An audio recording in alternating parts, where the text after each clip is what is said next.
So, welcome to another episode of Ohms Lounge with your host, Ohms, and the lone salesman. What's going on, Ohms? None much. Hanging out, being stressed with school. But things things are all right. Things are all right. What about you, man? Same thing, dude. I mean, I think work has been pretty busy. But today I was able to get a quick stream in just to kind of test this new stream together functionality. Today I have you here on my stream. You were there earlier as well, so it was kind of cool to test that out. Yeah, so last time we talked was, or on the podcast, was in June. We talked about, why is it hard to own or play games, and the Summer Games Fest. I think we were just talking about a trend in why, all the controversy, like stuff like Helldivers, or, you can't own games in certain regions, remastered games, emulators, original game, all these like conundrums of owning games and what platform you can play it on, backwards compatibility. So, I guess like what I wanted to kind of focus this on was to kind of get your perspective now that you've been studying more. We've talked a lot about gaming, but what are your thoughts on like the experience so far? You showed me your project, and it's Yeah. I think it's teaching me a lot more about the adjacent parts of game development. And what I mean by that, because like game development as it is already such a broad thing to cover, because like I have a lot of respect for people that truly just do it by themselves. And like it's the time management. It's just managing how you work and what works best for you. There's a lot of creative ways to go about that. And what I've learned from college that I think is really interesting is just like you can still be a solo developer and still ask for help. And like you can contract out people, and you have to like make agreements and stuff, and say this person is like looking for a salary. You're like, nah, we can't do salary, but I can pay you by milestone, and we can talk salary. Milestone. Like, what does that even mean? Yeah. Like you make what would constitute a milestone? So if I'm looking for an artist, I'll be like, hey, I need you to give me at least 3 poly models, like fully rigged and with some concept art in about, I don't know, 8 weeks time. Can you do that? And here's like X amount of dollars. Wow. Like that's a milestone. And then for the next milestone, it would be like environments, or maybe more characters, or maybe even writing, or whatever it is that I may need an artist for example. So it kind of gives you like a different way of approaching these types of things, or what's considered the norm. That's all just textbook norm. I don't know, but that's one interesting thing that I've learned. Just the interpersonal relationships that you may have to do. And like right now I'm doing it for my current projects, and I got 2 guys on the East Coast. I'm over here in Japan, JST, so they're on EST, and I got one guy that's on GST, so he's in the Gulf. Wow. And yeah, it is not easy, and it's a team of 4, including myself. There's 4 people. And what's like the end goal for your project? Well, just like looking at it, in a college sense, they've already seen that like I can go and make a game on my own, but they want to see like of course do that again, but with a team, and follow these guidelines, and have these times that you have to meet up, and you need to be all in agreement. They want to see like how you work as a team member.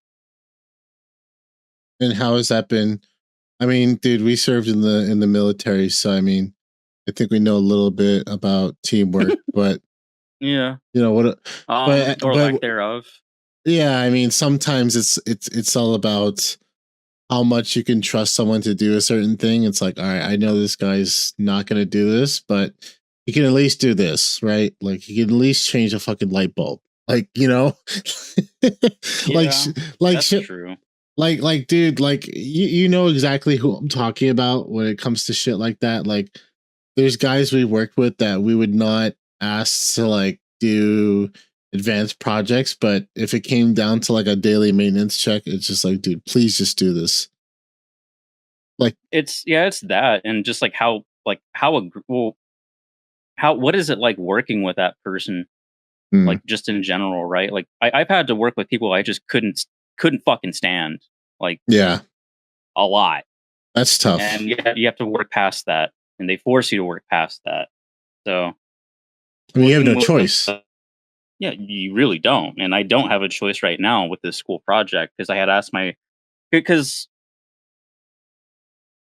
I had contacted like basically everybody because nobody reached out, and I sent out emails and sent out Discord messages, and I even contacted my teacher, and I had asked my professor. I was like, "Hey, what happens if so and so doesn't show up?" Hmm. Well, she's like, "Oh, well, you're still expected to do the project, and you're just gonna have to work with less people." I'm like, "Oh, that's great. While some other team has 5 people and we have 3, how is that fair?" Dude, But I I'm like, "All right, whatever." you'd be so surprised, and I mean, I don't know if the real game dev world is like this, but even in the industry I work in, it can be like that sometimes where, you know, I have a global team. I'm working in Japan, but I'm working with a guy in New York or Canada, and then I'm working with another person in you know, EU or something. And sometimes it's like you only have 2 times of the day where you can really sync up with those people. And if they participate with the EU guys, okay, we have our afternoon time and kind of our evening time where we can sync up. But the rest of the day is completely like useless. You can't sync up with EU people or Middle East in our morning time because that's like the middle of the night. And then even with NA, you can kind of sync up with them in our morning time, but the middle of the day, it's completely, you know, nothing for them. So I can only imagine, and it's just some of the challenges I faced where I have a question, a burning question that needs to be answered, but I just can't get it because that person's just not available. And the thing you have to ask yourself is like, okay, do I just put this on hold or is there anything else I can do in the meantime? And sometimes there just isn't. Like sometimes you really do need that extra component, or else it's not really a project anymore. You're just doing everything yourself. So um I guess for you it's must be an important lesson to really dive in and start from scratch. Yeah, I mean, I approach it like this. I approached it like this because we have a bunch of roles to do. You need a UI UX guy, you need a programmer, and you need an artist, and you need a team lead, and you need Mhm. a repo manager. Like all of a sudden, because at first it was all those roles without the repo manager, but then the instructor had put out like, yeah, you need somebody that can manage the repo, Mhm. and So so what is the repo? yeah, Is it the it's just repository a or repository. Yeah, just a central hub, and I'm not super familiar with it. so is this where And you like handle all your files, like all your game files and stuff, all your yeah, assets? so like we're using Unreal Engine and we're using Unreal 5.4.4. So we all have to be on the same engine, and Okay. we have to have Git. So we have Git installed, not GitHub, but Git, and then we have to go to Bitbucket or there's different versions that you can use, Hmm. but we're using Bitbucket for us to have our project saved to that we can all access. So we initialize a folder that we want to use as a project, Okay. and then we can share or upload our local file to the repo, and then all the other members, they can go to the link after it's been properly set up, pull it down to their local machine, and then start making edits on their own, put it onto a separate branch. Got it. And that's it. So that's where we're at with that. But yeah, like going back to like the whole roles and stuff. So I approached it like this. I was just like, all right, I got to send out emails. I got to send out, I wanted to send out like a friendly, like, hey, how are you? Whatever. This is what I'm good at, what you can expect from me, what I expect from you. And like, I told him I don't like to micromanage. I like to trust and verify. If I ask you to do something, I'm going to follow up on it and ask like, hey, like, do you need help on something? And I tried to get in contact with everybody, at least on voice chat, at least once. And I did that. And I learned that I learned like how some of these guys like operate or what their constraints are. Like one guy is like, he's working a full-time job and a full-time student. So that's already rough. He's our programmer. So like he's very important. Not to say that everybody else isn't, but still like he's like the bread and butter thing. Yeah, like you can have art, but without that programmer, you don't have a game. Like who's gonna put it together? Like, okay. Yeah. Okay, so let me ask you this, because like I was recently playing Star Wars Bounty Hunter, a game I played like when I was younger. So this was a game I played like back when I was a kid. And this was a time, so it was like a GameCube game, PS2 game, and this was a time where games were kind of like DVDs, where they had bonus features. And the coolest thing that you could find in some of these games is like, so in the game you can get bonus points by like collecting bounties or whatever. And if you get enough bounties, you get credits. And what you get to unlock is concept art. And what I find is cool is to see the concept art and then what actually ends up being in the game. And some of the time it's not too far off. I mean, like, especially back then, people were probably very ambitious with the concept art. And then, you know, it's like a simple design, the game, because this is back in PS2 GameCube era. But I mean, when you do the concept art, how far off is it to, like, in your eyes, how far would you take a concept art to making it into the game? It depends. It depends on like what your time constraint is. So like you'll hear people talk about game jams, and I'm going to use that as a point of reference and what I'm doing right now. So my course is 8 weeks long, and the only other courses that I've had that are relatable to what I'm doing right now have totaled up to like 16 weeks. So I have 16 weeks of Unreal Engine 5 knowledge, and I have knowledge in Autodesk Maya, and what is it? Like Photoshop and Premiere and a bunch of other creative suite stuff. Okay. So from like idea to game, is that the question? Yeah, like how realistic? So like, I don't know. You can get a game like you can get a game in about 3 weeks. It's not gonna. It's gonna be just like you need to have like the simple stuff, right? Win lose condition, one level, one enemy, one character to play, and that's it. With the win condition, that's it.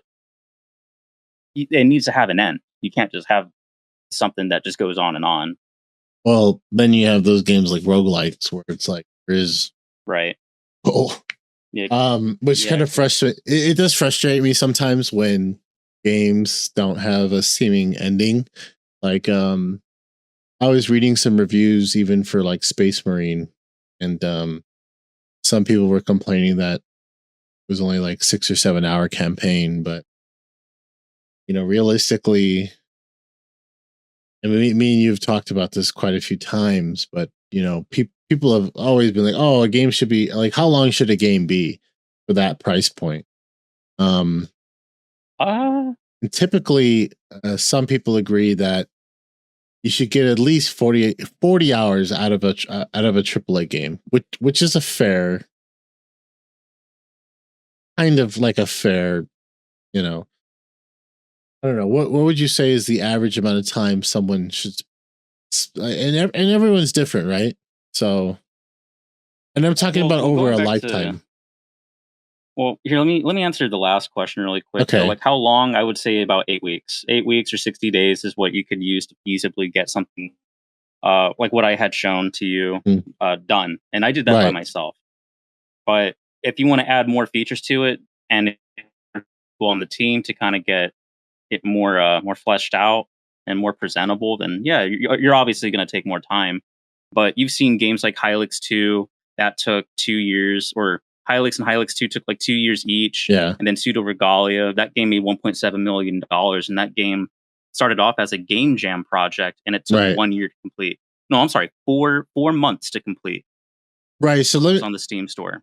So to reel that back in a bit, what I was referring to is the time to complete a game, not for the developer side, but for the consumer side. So on the consumer side of things, if you're making a game, okay, how long do you expect players to play it for?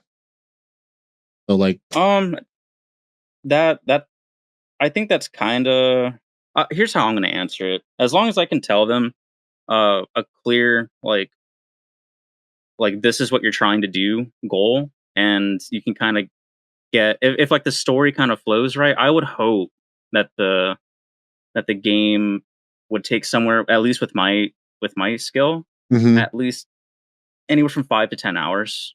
I Okay, think, and if you're shooting for 5 to 10 hours, how I much think would you that's charge a something that game you like should. that? Honestly, I've been kind of like thinking about just like $6, Six to twelve dollars? bucks. Yeah, Really? because that I'm going off of Pseudo Regalia, and I'm also looking at Small Saga. But here's the difference: Small Saga actually had a Kickstarter. Pseudo Regalia, I don't believe it did. So yeah, and I think Pseudo Regalia didn't have anybody else on the team. I think that's straight up just a solo project.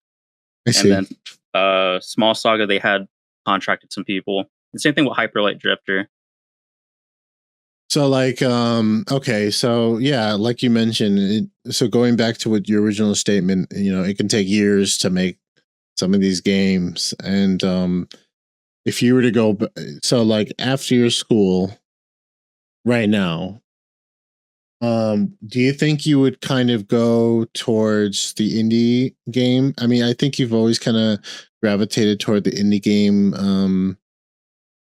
environment, but what about AAA game? So I'm not opposed to working at a big studio. I think you can get a lot of information and experience there.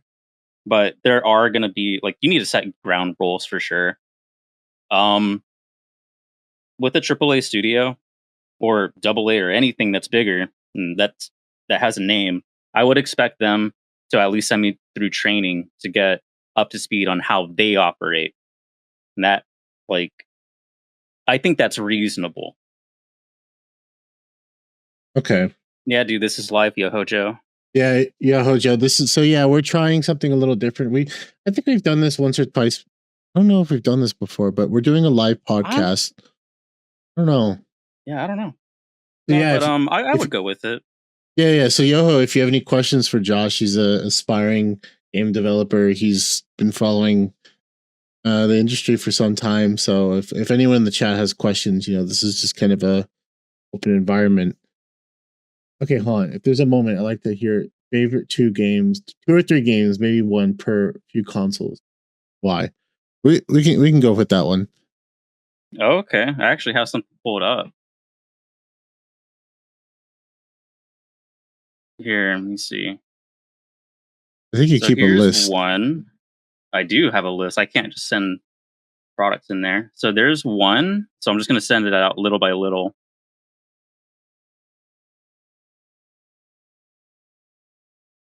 The Spider, the video game. Yeah, I grew up with that one. That one was really cool. Maybe I'll do. There's a YouTube video with it too. Yeah, let me see if I can. Let's pull up one at a time. Hold on. All right. Here's the first one. Oh, this is one. Tell us a little bit about one. One, dude, go to the very beginning and let it speak for itself. I made a Yeah, mistake. just play that shit from the very beginning. Play this Unit sound. 5 Sector A. Clear. It's just, but for me, one is just like, it's that over the top, 90s action Wideband scan film, 44.1 gigahertz. platformer. You don't know what's going on, you just know you gotta go. It's like, it's really fast paced. It's just fun. It's just good. All units required a 7-shot line.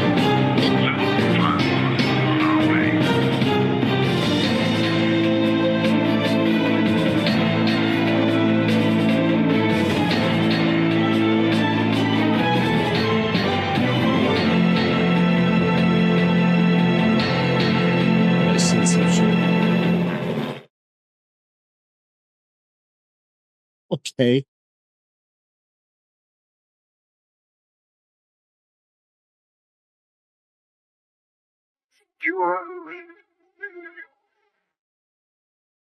This kind of gives me like concert vibes a little bit. You'd be very right. And you can see like how they kind of incorporate their inspirations into their game to make it kind of unique, or definitely unique. Right. But yeah, So this is speaking of one. So this which console did you play this on? PlayStation. It was for PlayStation. So you played this for PlayStation, and growing up, were you kind of like a PlayStation kid, or? Definitely was. That was the only console I had up until PlayStation 2 came out.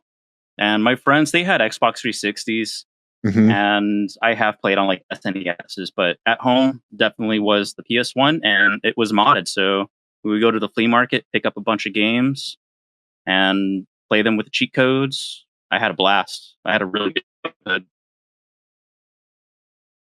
Well, because like I think when you were talking about your project, you were kind of looking at this kind of game style, play style. Yo, Hojo, you were a Nintendo boy. Yeah, so I grew up as kind of Nintendo as well. And then when I started seeing my cousins play Halo and stuff, I was like, oh. Or like actually, Halo wasn't the first game to actually make me buy a big boy console. You know what it actually was? What It was was a Fallout 3. When I saw Fallout 3, that game made me want to buy a 360. Some like that that's when I knew like wow, like you had an open world RPG in this like apocalyptic setting and kill whoever you want and do whatever you want. That was like what I wanted to, that was like the upgrade for me, but because it kind of, by that age, I was trying to get into more stuff. So this is one. Yeah. And what else do we have? So next one we have Peter.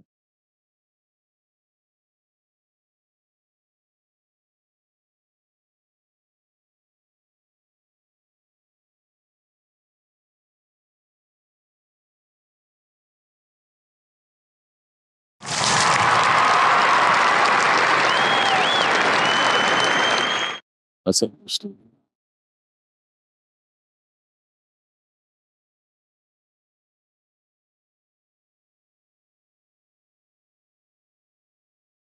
What happened to games like this?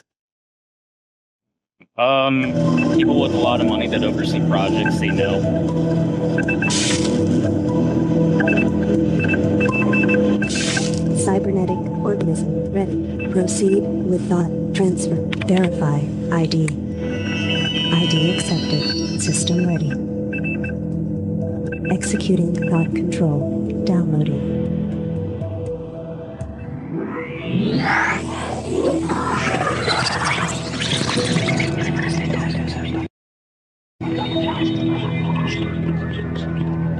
Cybernetic device operating under MindLink controller.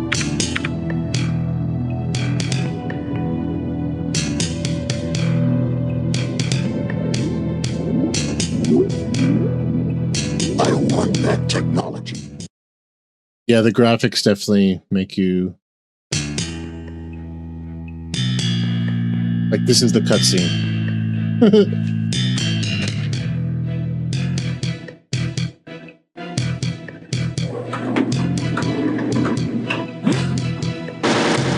shutdown initiated. This kind of reminds me of that one game. What was it? Dark Zero or whatever? System shutdown incomplete. Zero Darkness. Unable to disconnect my link. Please check connection. System overload imminent. System overload. I never played Zero Darkness, but yeah, I could imagine. Let's some sort of S. So you played Scientist is now the spider. what the fuck? Okay, maybe I shouldn't have Yeah. skipped the cutscene. Wait, so he died and he became the fucking spider? Yeah, I mean, weren't you watching the video? Yeah, he's at the nano research technology, and there's the wiki page along with it too, so it'll give you a quick rundown. But yeah, like I really like this game a lot because you can it really emphasizes the use of obviously jumping and the power ups. The power ups. Ooh. So Is and this you can only have like X amount of weapons. So I think it's 6. So like there's 6 total weapons, or there's only 6 you can carry at once? 6 that you can carry at once. Okay. There may be A more fucking beaker weapons. fell on him. That's yeah, it's really cool. It made you feel small. Like whenever I was a little kid playing this stuff, yeah. and I was just like, oh man, interactable environments. I don't want to get smushed. I'm a spider, but I'm a badass spider. Donkey Kong vibes. This is kind of like the I kind of like the isometric view too. It's not like you're turning around. It's kind of like guided, but at the same time, it's camera shifts along, so you're always at this. Not like disorienting too. Yeah, I just thought it was cool. Like just the different power ups are like different, and there was puzzles. Like it was just really well thought out. They're like, all right, I see. Like right there, when I found out that I could like go around that block as a spider growing up, I was like, whoa, I could do that. That's neat. And I could just drop down, and there's like secrets.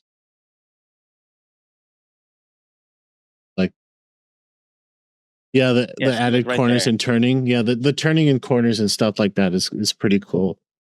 It's like a interesting feeling. But yeah, that's like just generally like the idea of this game. Okay. So that's it. I think the last one. Yeah. After this one, you can do SkullMonkeys because that's probably my favorite out of and then that'll be done with the PlayStation platform. Yeah, because Hyperlight Drifter, I think, is more mainstream. I think most people know what that is, but maybe we can go into that one next. Oh, sorry, guys. I don't have to be.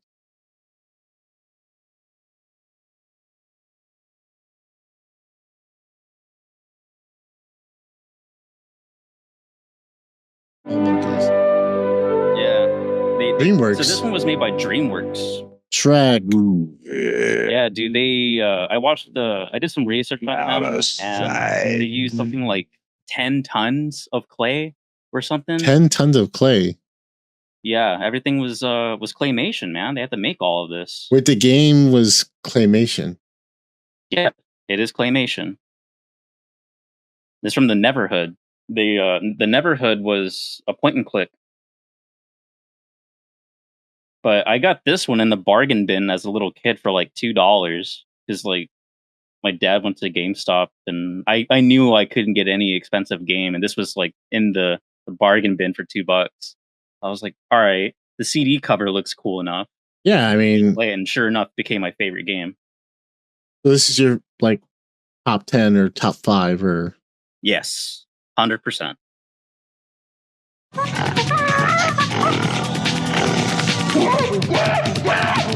I mean, What the fuck? Yeah, for as a kid.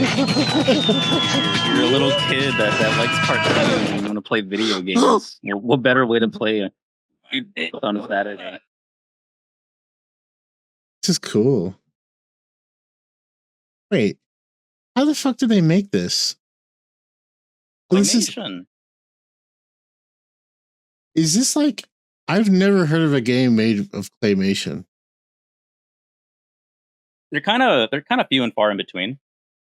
So these guys, they were actually supposed to do a fighter, but that ended up getting either scrapped or they had a demo that got leaked, and that was on N64.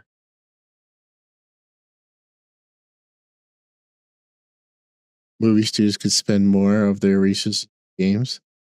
Yeah, dude, imagine if like Tim Burton made a fucking game like he's looking for Legend.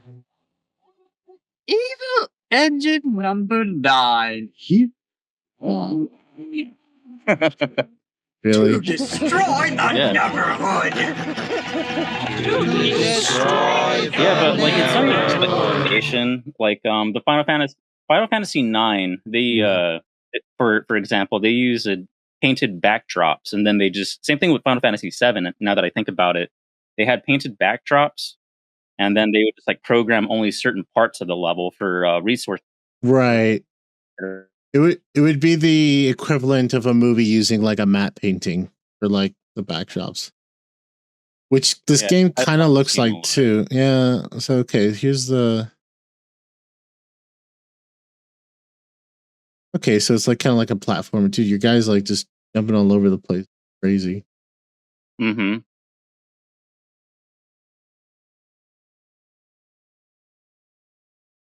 Yeah, but they had like awesome levels too, where like the power ups are like what make this game the game, and the cutscenes are funny, the music is great, the secret levels, those were cool, Easter eggs.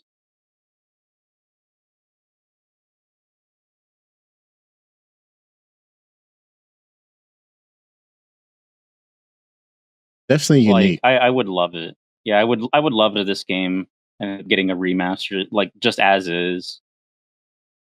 Oh, so there's like really no other way you can play it right now. No, no. I mean, unless you were to emulate it. Even then. Oh, Yeah, I mean, I would love to have an original copy, but the emulation works just as good. that's good. I mean, something like we talked about that in our last episode, where it's just like, dude, like games like this, you'll just the guy playing might just. Yeah, you go ahead and skip ahead. There's a bunch of really cool levels, and there's a lot of cutscenes. Dude, fuck. Sorry, guys, I can't afford YouTube Premium. Oh my god, what's happening to him? He has no. Yeah, there you go. Is this snow You level? can skip back some. It'll tell you. Wait. What happened? Potato?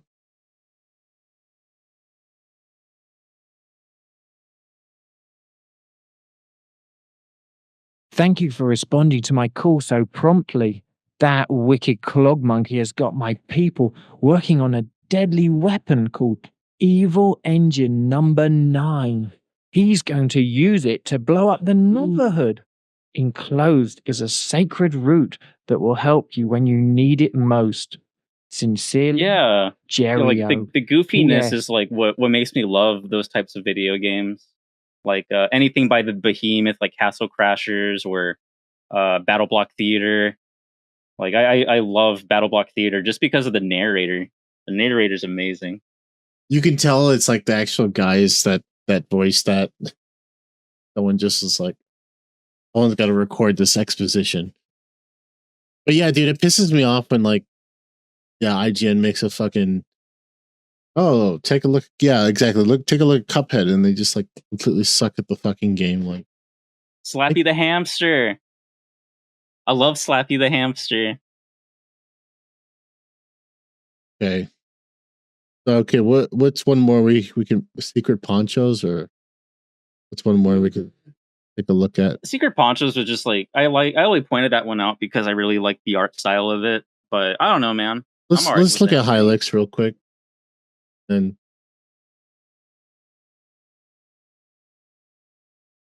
when Oh, actually, I really like this one. Oh, is this the first one or the second one? The first one. Oh, yeah. Yeah, so this guy, Mason Lindroth, he was like a huge inspiration to me because I've watched like some of the interviews that he had, and he went to school for art, but he ended up getting into game development just by fucking around with RPG Maker. This is all done in RPG Maker. So he used a lot of his skill and know-how, I'm guessing from like just talking with a bunch of other developer like friends of how we should go about this, but or just him just playing around with RPG Maker. And then he would just do claymation as well, scan them, put them into the game, and that's it. It looks he it looks he's really insane. good at it. It remind yeah, it's definitely like Earthbound style. I do remember you playing it for me one time, and I want to say that even Undertale, that was another like game that came out of RPG Maker. So, um, yeah, games like this are pretty cool, man. They Yeah, definitely had some vision. yeah, I feel better giving developers my money for games like this. And not to say that I don't enjoy like AAA games. I think they're great. I think they're fine. But I want to see something different that isn't like what do you call it? So formulaic, I guess. Like, oh, Right. shooter man, kill 3. Yeah, like Far Cry 7. Yeah. It's like it's ran its course, it's done its job. Okay. Like, I want to see something different. I'll admit it. There's certain like, dude, I did not want to get Star Wars Outlaws just because it just looks so, yeah, by the numbers, exactly what you meant. Like, I ended up buying a Bounty Hunter game instead. It was like a remaster, and Like, I'll admit, I actually do kind of want to play that type of game. But when you have games like that that just have so much content and so much replayability, you're like, I don't want to fucking play this for 60 hours. yeah, Nobody it's just 100% games anymore. And if you do, hey, hats off to you. But you know I'm who's not like doing that? Fucking Jose, man. He will. Really? He does it, man. He's insane. I mean, it depends. It's just I think there's just different type of gamers, but typically I don't like the 100% games. I mean, I'll try to maybe sometimes go for challenging achievements or something, but I at least try to complete them. I mean, there's been a few times where I've had games where I just don't complete. Like one of them was Tales of Arise, and really good game. It's the same genre I usually enjoy, but I just couldn't get around to finishing it, man. Like there's just a few games where I really wanted to finish it, but I didn't. Most of the time I do though. I'll see if I can finish Kingdom Come Deliverance. One's been pretty fun. I So need far. I need to finish Small Saga. Hey, that one's you See. can easily finish. I know, I'm already like halfway through it, I think. But that's another really good one. But I mean, outside of like these kind of games, another game that I really like, super timeless. I love pinball. I'm a sucker for pinball. Just regular For real pinball, life like the pinball. Windows. Oh, real Regular life ass pinball. pinball. Yeah, dude. Yeah, real life pinball, dude. Hylics is $2.99 on Steam and has 10 out of 10. Yeah, Yeah, dude. They're super affordable and they're super like it's accessible. And so like you don't feel bad spending $3 on something that you would normally spend at like McDonald's, if that. yeah. Because I mean, even if you don't finish it, whatever, dude. You Yeah. Yeah, because like this guy, he had no real like he didn't anticipate the game to blow up as well as it did, but it did. So he was just like, all right, I'm going to do it and I'm going to make it. And like right now, Mason Lindroth, the only thing that he's posted as an update is him making a sandcastle on Blue Sky. That's it. Only like 2 posts, and it's been like 4 years. So like I'm all right. I think guys he did like a really that, good or job. It's probably harnessing his genius again. All right. So, okay. Well, thanks, Yoho Joe, for the additions. It's good to pick Ohms's brain a little bit and figure out his style. So, seeing some of the games that you clearly enjoy, they have very unique art styles and kind of like a funny theme to most of them. Do you see like Yeah. the next game you might make something like that?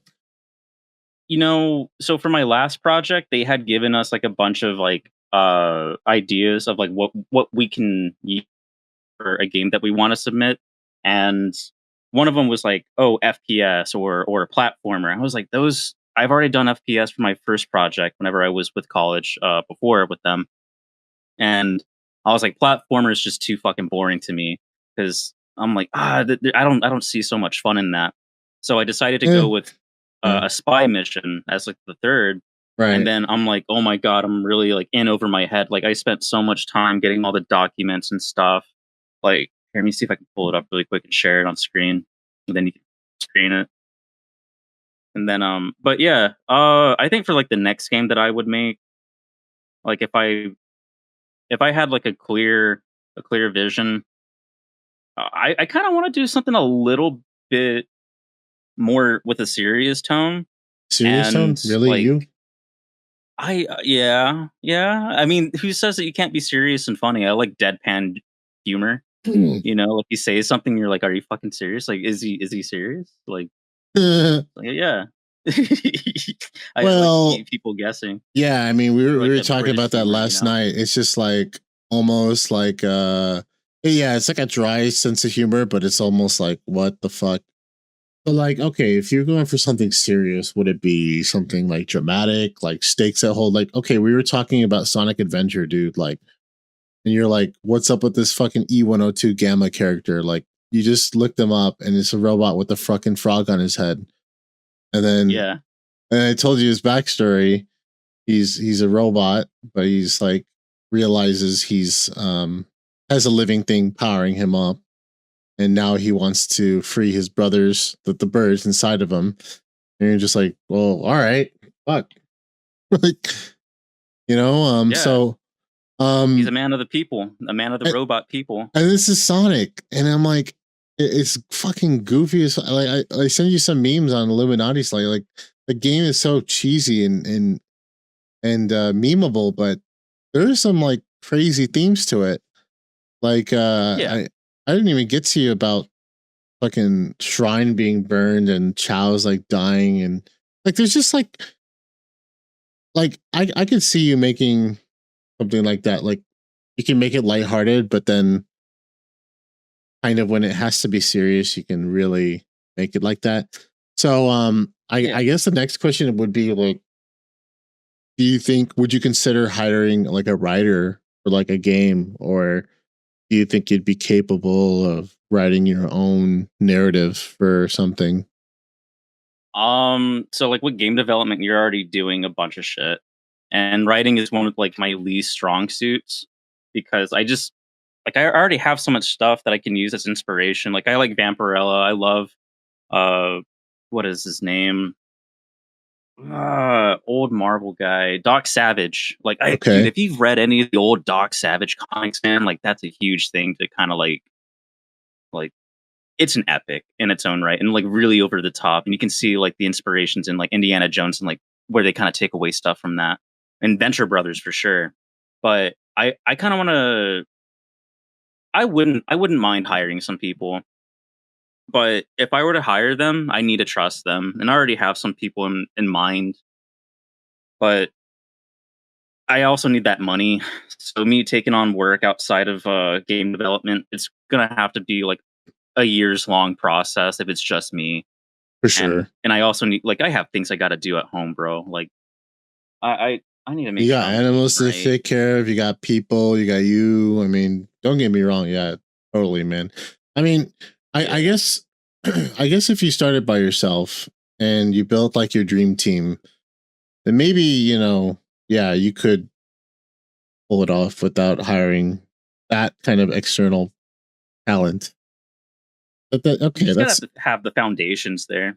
You just I need mean, a solid foundation. Yeah, for sure, dude. Like if I was like in my industry building the dream team for like a project, then for sure, I would hire people I know and trust. Like hiring people can be fucking tricky, dude. Like especially like the interview is like especially and what you did, right? You almost like it's interesting going back to what you said earlier, but how you said you voice called everyone, you saw what they were about.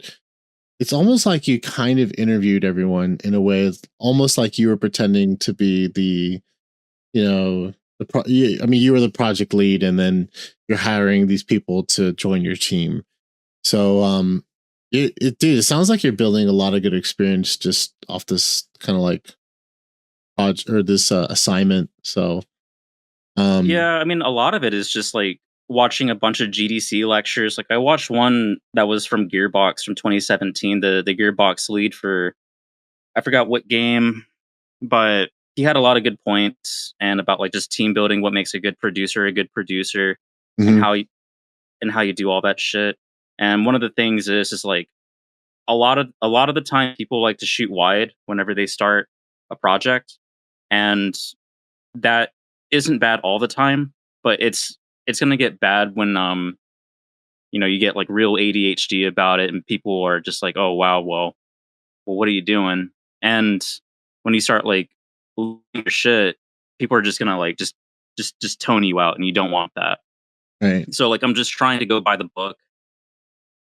I was kind of talking about this with I don't know, just in life in general, like this I guess I had like it was a class based on basically they were saying there's a ladder, and like the four steps would be posing a question, making assumptions, drawing conclusion, and then taking an action. And when you meet with people, you have to kind of figure out you figure out what the hell they're on about. And it's and you know what, when you mentioned the presentation, the GDC, and you mentioned about how you want, he's like, this guy, the guy I want would be like a guy in sales because he has these things. And what salespeople do is they size people up and they figure out if someone's like a waste of time or if it's like really something they could sell. And when you're dealing with other people on your team, you have to figure out, okay, what objections are they going to have, or what is this guy going to say or do, and then how can I address it, or what's the action, or maybe he does bring up one pet peeve of mine is when the guy's like, oh yeah, we got to deal with this, and then they just provide no solution. And it's like, okay, who are you expecting to fix this? Is it going to be you? Is it going to be me? Like, what do you want? No.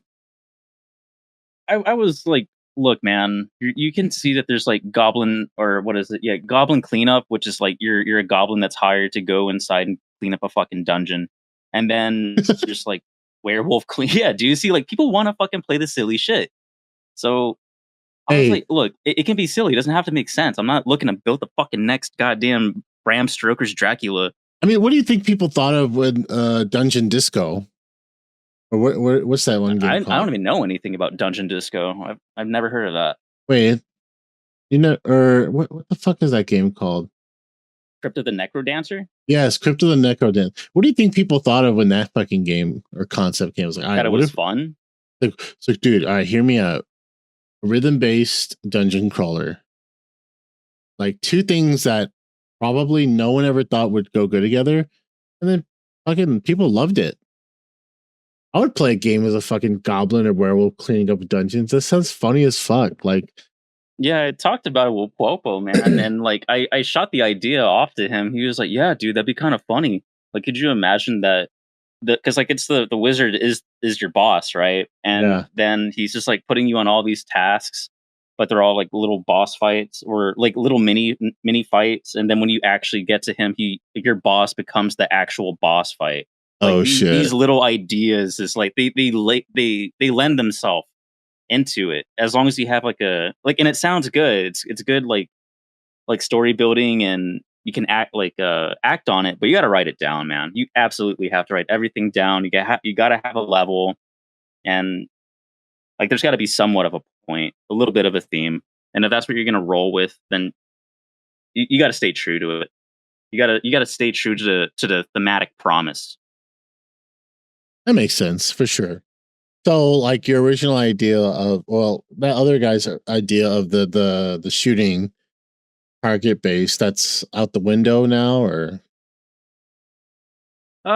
It's I think like right now it's just gonna go into an arena fighter, which I'm not opposed to. We already have a lot of the assets, and I've I seen see. like what they can do, what the programmers have, and what I don't have, and what they do. And I think we can really just kit it. Like right now, it's just kit bashing what and testing like what works and what doesn't, what feels good, what doesn't. Okay, so you just kind of like, We're you know, still in the planning phase, okay, and we're that makes slowly sense. Like, working into what's going to the provide the mechanics. best like user experience, which is actually pretty smart. Actually, you're thinking of the experience now before you make a bunch, a really cool game. Like, think of like you can make a really cool game, really cool concept, and then the gameplay just fucking sucks. Like Senua's Revenge, like you know, Yeah. Yeah, like and then like, dude, I would play Hyper Demon or Devil Daggers over Senua's Revenge any day like of the week. I'm sorry we always like rip this game, but like the game actually has a really cool concept, but it's just executed so poorly and just bad that if you enjoy it, then good for you. But this feels like a huge waste of time. Yeah, it's I just don't want to waste my time because look, man, we're only here for so long, and I don't want to spend the next 4 years on something that's just gonna no, that's not fun to me at all. That does not sound fun. Yeah, but enough about Senua's Revenge, even though it's getting a sequel. But so obviously it did well enough. But um, all right, so we'll wrap it up a bit. We've been chatting a bit. We kind of got to know your process and what you've been through, some of your favorite game and inspirations. So like in conclusion, what would you say is like the next step or any advice you'd have for people who are kind of looking to start on their own? Um, I think right now game development is kind of like going through it's in a really weird time because if you look back well for people that do know and like how PlayStation games were made, they had developer kits where you could just make games in your bedroom. That was like the golden age of bedroom coding, and you made like PlayStation had so many titles and stuff like released for it because Sony was so open to like giving them this the hardware for development, and they had such a massive collection. They've built like such a strong name for themselves for video games, and now everybody has so much open source. They are their own boss. They can put it out anywhere they want. You can put a game out on Steam right now for $100 or $200 or something like that. Like you can put it on itch. You can put your assets on itch. You can get called Hmm. up anywhere. I think if you really want to get started in this stuff, do your research, watch a bunch of other developers on Twitch, or find somebody's YouTube that you really like. Join the Facebook groups, look on Reddit. Like, there's a bunch of resources. If you're a creative, or like, if you're an artist, and if you can draw, cool. What's the next step from drawing from pen to paper? Go to digital. What's after that? Model it. How do I do that? Use Blender. Mm. All right, what do I do in Blender? Learn how to retopologize, and then do UV mapping. Artists have a hard fucking job, and if you can't find a job with I'm speaking strictly from the artist perspective. For Hmm. making video games, you can at least make the assets that you can contract out or give away or license out to people, or just make toys with them with 3D printing. Like you're going to have to continuously learn if you want to make anything out of this, and you're gonna have to learn sales. You're gonna have to do your own marketing. Like, Yeah, just do some research, follow tutorials, and pay for it. I'd say go to Udemy, pay for a course, do it from start to finish. Yeah, I mean, I guess it could seem a little overwhelming. I mean, when you look at that game, like you mentioned, Hylics, like the guy kind of That's a two-man yeah, job.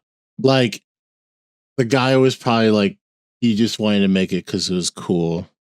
He didn't really like maybe bother to. I mean, clearly he's not active right now, so maybe he wasn't really like, I just really wanted to make this and put it out there. So, it's good to know a little bit about everything. I mean, I knew guys in my industry too, like in tech. Very, very smart engineers, very smart people, but when you don't advertise yourself or put yourself out there or flex a little bit, you fall a little bit by the wayside. So yeah, I mean, it's a good lesson to give people. But Yeah. okay, Yeah, well, but, one more final thing too is like I know I mentioned that I would like to have my friends or people that I trust on it too, but like the biggest worry about that is like I want it to still be fun, and I don't want it to like sour the relationship I already have with these people. oh, absolutely.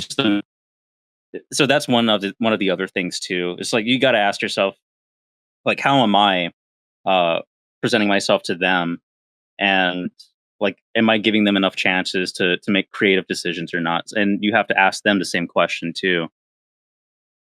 I mean, shit, man. I mean, I think if anything, doing the podcast with you has also taught me a lot in, setting expectations, working with a close friend, and you make compromises, or you figure out what works best. And sometimes you're right, it can be hard when you're actually friends or close with that person versus like a coworker. But at least with the podcast, I think we found a very comfortable flow. Or it's not always consistent when we post, but when we get together, it's like it flows pretty naturally. So I think if you can apply that too in your game dev space, you'll be fine, man. Yeah, I want to try. I'm just got to keep reading books, keep pushing. But yeah, that's fun. I really enjoyed this one. I didn't anticipate it being about me. I just think it's been some time where, we can do this every now and then, maybe like 2-3 years, we'll check in again and see where you're at then. I mean, you're Ohms dev, so who knows? Well, the dream is to have a nice little studio, a 5-man studio, and go from there. There you go. That's the dream. And if it means me having to go and work at some soul-sucking government job for a little bit to fund my little dream, I'll do it. Oh yeah, man. And we'll sell pizzas on the side. Oh, that'd be fun. Well, anyway, I'll end the stream here, and thanks for joining, everyone, and talk to you later. Bye. Bye. See ya. Yo, Hojo. You're gonna make it. Thanks, dude.